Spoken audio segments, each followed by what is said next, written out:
Hello guys, in this video I am going to show you how to enable notifications on offers in the United Airlines application.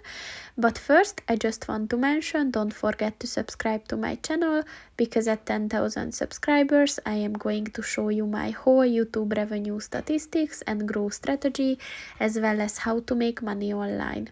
Let's jump into it. First of all, open the application on your phone. And then click on the More button at the bottom of the page on the right. And then if you scroll down at the Help and Settings section, click on the Settings button.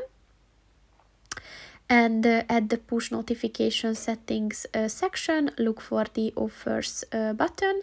And to enable this, click on the white circle next to it.